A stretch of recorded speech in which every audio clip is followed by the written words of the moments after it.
However, we have him connected in a video conference. Good morning, Mr. Georgios. Good morning to you, and thank you for the invitation. So it's nice to have you from Paris. Where are you from? I'm Brussels. In Brussels. Well, the table is long, and there is a Brussels sign, but it's at the head of the table, so I'm afraid you cannot see it. Okay, fine. Nice to see you and to hear you. Very well.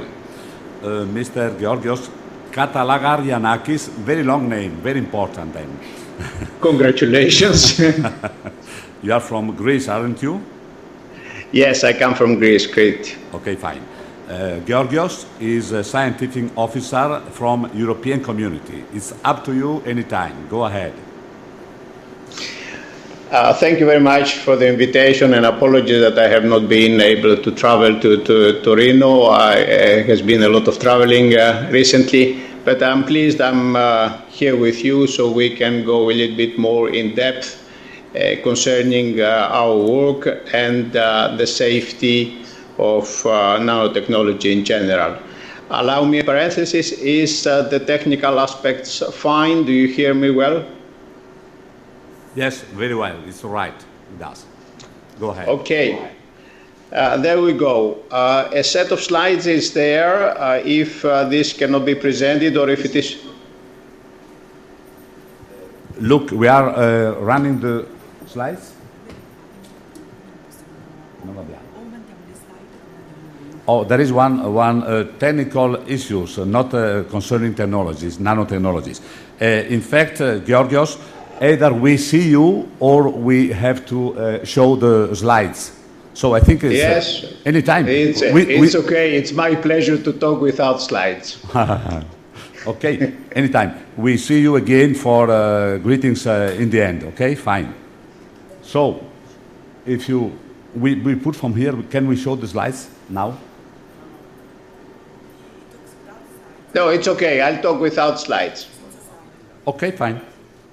Okay.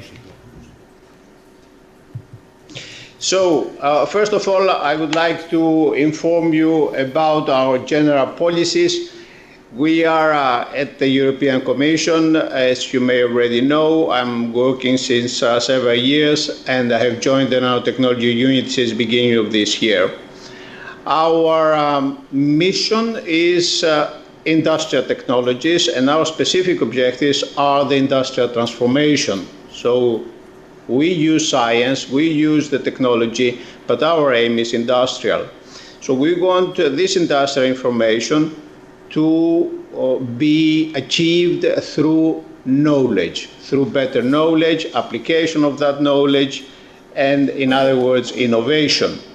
So we don't compete on labor or raw materials, but we want to compete on knowledge. This is the general framework for our policy, and this is our guiding principle with regard to our actions. So, respecting the time constraints, I will go further explaining what we do. Of course, we follow the nanotechnology's challenges. We agree the next technological revolution is there. We see a massive investment in everything. We have potential for new materials, for new properties, for products. We expect impact in medicine, in energy, in water, in food, you name it. But, of course, the same properties that give this potential, the same properties can give risks. How do we manage those? What are those risks first? Of course, accidental, we all know that, but also chronic exposure, occupational disease is another risk. Consumer products need to be addressed to, and of course, environmental risks and secondary health effect. What do we do in classical risk management? First, of course, we try to contain our processes so that toxic or noxic effects do not come to realization. And of course, we try to detect, measure, characterize, protect exposure, and we need to get information about the possible consequences, the possible impact on biota, on human health, but these consequences for the time being are largely unknown. What do we do that? We have started already from Framework Program 6, financing a number of projects. So several of them have been support actions, networks, and strategy setting actions, but several of them have gone into the health impact. So 4 of them are finishing this year. I'll give only the short titles. These are Cell Nanotox, DIPNA, NanoInteract, and NANOSH. The first 3 were more on the impact, toxicology, and understanding the interactions with the living world. NANOSH was more on the exposure. There have been other projects on the safety of processes. NanoSafe 2 and Sapphire are 2 examples. The first one has finished in April, the other one is going on. We have also addressed under FP6 the questions of standardization and metrology, with 2 projects that have given valuable input about strategy setting. These projects, FP6, mostly terminate the end of this year, or some of them next year. In FP7, there are a number of projects running. One is a large one, nano device, which is precisely for monitoring and measuring, characterizing nanoparticles. So a number of devices are expected from this in continuation of the NanoSafe 2 work. And some others are looking into the effects of nanoparticles in human health, and in particular in some of the body organs. That's about a year ago. These projects are now up and running, all of them, and some other, those last ones started end of last year. For this year, we have 5 projects running, starting rather. The names are Ensatox, Empra, Hinamox, InLifeTox, and NEF. I have given the titles in the slides. You will see them later for reference. And we have now another 5 projects which are expected to enter negotiations this year. So they will start towards the end of the year. You will see all this information in the slides, and you can look it up and see the details later. I would like to discuss somehow with you what we do about the problem. So the problem first is emerging, so it's starting. Nanomaterials are out there, they are going into products, and they are either in closed circuits or in open circuits. The problem of risk management is global, of course. It's bigger than the Europe, or it concerns the whole planet. It's crucial, so we have to be careful how we go about that. It's multi-sectoral. It's not a chemical problem or whatever. It crosses several industrial sectors. We are there with generic legislation, but specific framework in standards, in experience, in inspection of workplaces does not exist yet. For this, we have several knowledge gaps. We don't know the background level. So nanoparticles have been around since the very, very beginning of the planet life. And now we are creating engineered nanoparticles. So what is the background level? What are we really measuring? Measuring with what? With which measurement methods and which metrics? Are we measuring surface? Are we measuring number of particles? Are we measuring mass like we did in the micron range? What do we need to do? And what is the biological impact? And on which metrics this depends on? Is that a surface action or is it a number of particles? So exposure data, we start now having them since maybe 2-3 years, and they show how important are the background levels. The risk assessment underpinning data are incomplete or sometimes totally missing. And of course, I focus only on the principal knowledge gaps. Several of them exist and need to be addressed, but these, in my view, are the most important. We also have organizational gaps. So there is no global strategy. We have putting down strategy in Europe, the United States, in other parts of the world, but there are good intentions for making such a strategy. When we talk with our international friends, intentions are always good. We saw multiple funding sources, so money is not a problem. It comes from many, many sources, but there is no coordination among those sources. We have several research projects, and results are appearing every day. There is an enormous plethora of results. And even more exist unpublished or proprietary data. There is no comparison or verification. That is a problem. We need to address that.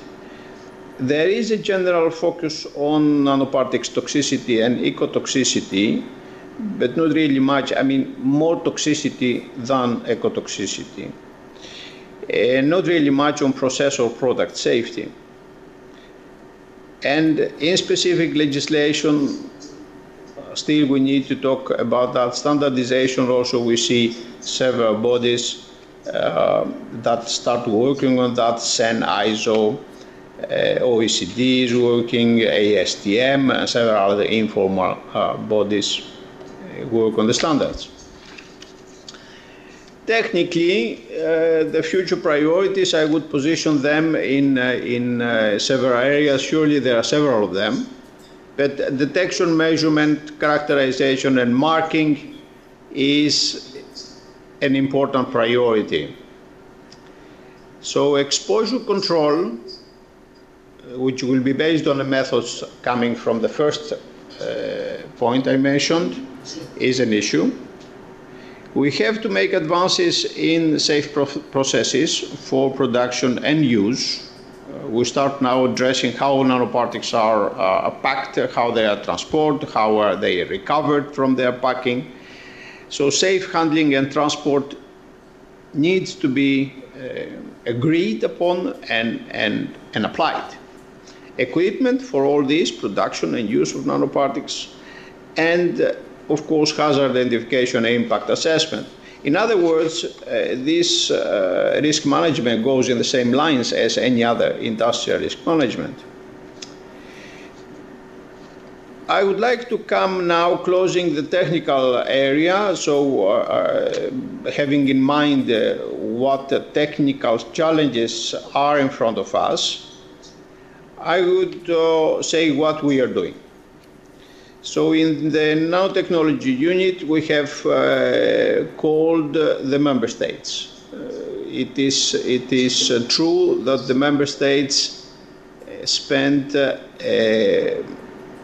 together, member states and associated states, so we're talking about 35 countries, they spent almost the double of what we spend. So to give you some ideas, we are spending in nanotechnology and applications around 500 million, and the double of that is spent by the member states. We're talking about 1,500 million per year. So we have put together a high-level experts group from the member states and discussing how European programs can play a structuring effect over this bigger mass of research investment. And 2 meetings have been held. The last one was 1st of June in Prague, the NANOFORUM conference. And safety is chosen as a priority area. So we want to collaborate on safety and see how we can extend this to the other areas. We have also embarked on the stakeholders forum. So there on the side of electronics and medicine, we have the 2 technology platforms. For the nano industry, MINAM has been launched since 2005. And in the beginning, it was a smaller group, and now it has close to 600 organizations. So we are using this MINAM as a basis to launch a preparation phase for a technology platform. A provisional title is Nano Futures. And we expect that this will bring together all the stakeholders for the nanotechnology area. On the industry side, we have launched an ad hoc industrial group. This allowed for a quick review of the key priorities to be addressed. And of course, later on, when the technology platform and the expected national platforms will be up and running, we will have a consistent system of research stakeholders organization. So that's the general policy. This is the general policy for nanotechnology.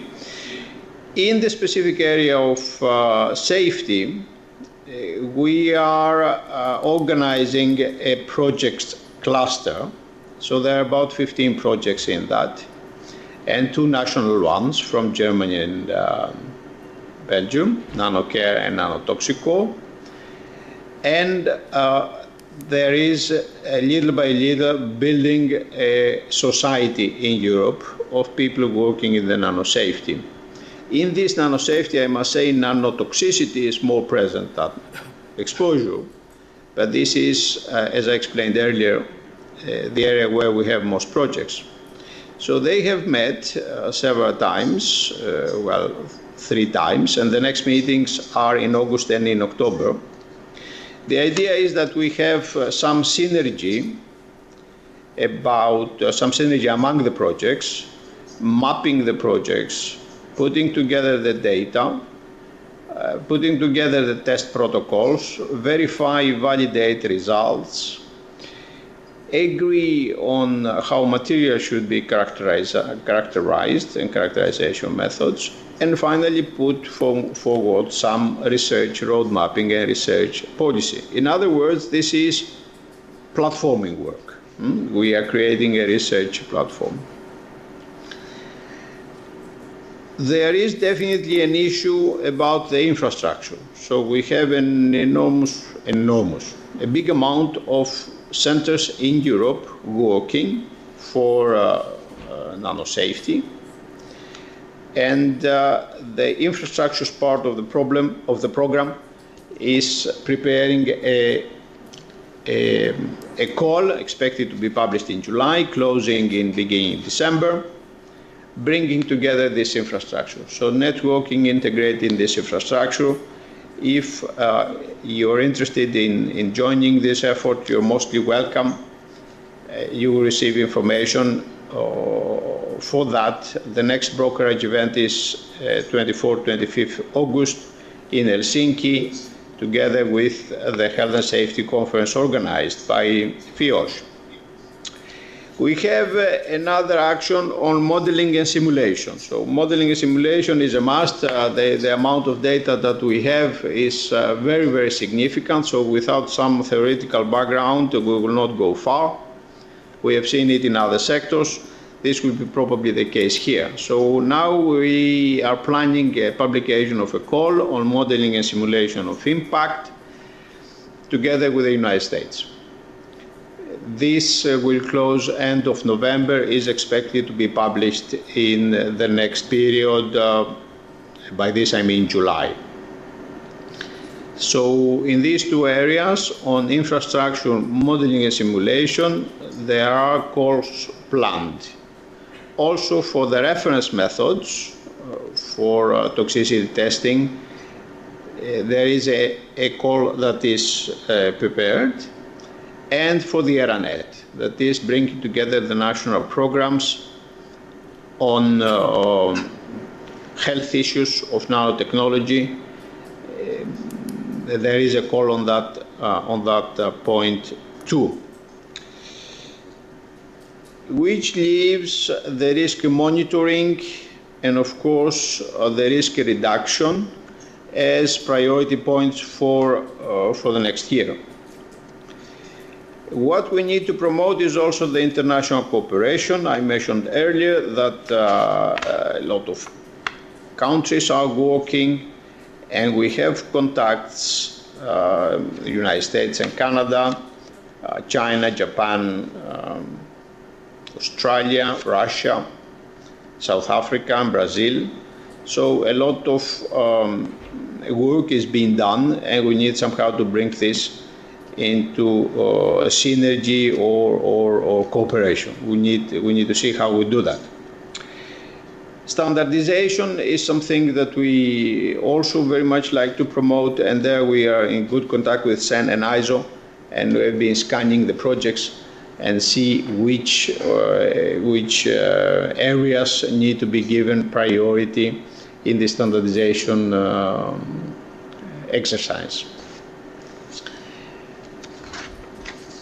This is what I had to present to you. Thank you very much for your attention.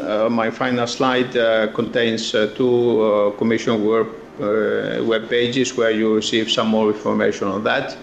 But if you are interested in any of these actions, then I shall be pleased if you send me an email. It's in the first slide. And I'll bring you in contact with the responsive colleagues or the groups out there who are working on that. Thank you very much. On behalf of the European Commission, I wish you full success for your conference.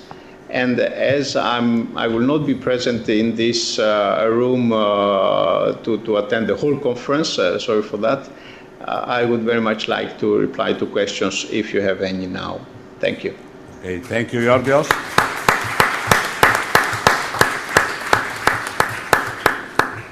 Thank you so much, Georgios. It was very nice hearing you. I can assure you that it was much better to watching and you and hearing you rather than to see plain slides. If you allow me, I have one question. I noticed, I heard with pleasure that there are lots of financial resources in Europe for investment in innovation. 400 million per year, you said, if I'm right. My question is, which member states are taking more profit from EU investments for innovation? Oh, that's a very tough question. I'm afraid we are not keeping the statistics. We don't follow. I mean, what about Italy or Germany or some? I think everyone. But of course we see some countries who are more advanced than others in certain fields where some others are not present. For example, in safety we see a strong presence in Germany, we see in Belgium, in United Kingdom, in France, the Netherlands, Spain also, Italy, but not very big projects. They are more academic, I would say. There is consideration in Finland. There is quite strong presence, and I'm afraid I may forget any Israel, but we don't have general statistics on who receives what. Okay, that's enough. It's okay. One further question: the member states who are taking profit of these investments from European Union comes only from Western countries or also from Eastern Europe, as far as you know? Yes, we have a strong presence from Eastern Europe. By Eastern Europe, what is Eastern Europe now? It's let's say from Poland, Hungary, Czechia, Slovakia. Yes, we have a very strong presence. Within the 27 member states, of course. Exactly, but of course also from the associated states. Switzerland is a very good place, and Israel, a quite good one. Yes. Okay, fine. I thank you so much, Mr. Georgios Katalagarianakis. It was very nice to hear you, and receive our best regards and best greetings from me personally and from all the plenary assembly here in Turin. Thank you so much. Thanks to you. Thank you. Kero Poli, Ευχαριστώ, γεια σας. Congratulations for the Greek. Ciao. Ciao, ciao. Kalimera. Ciao. Ciao. Kalimera.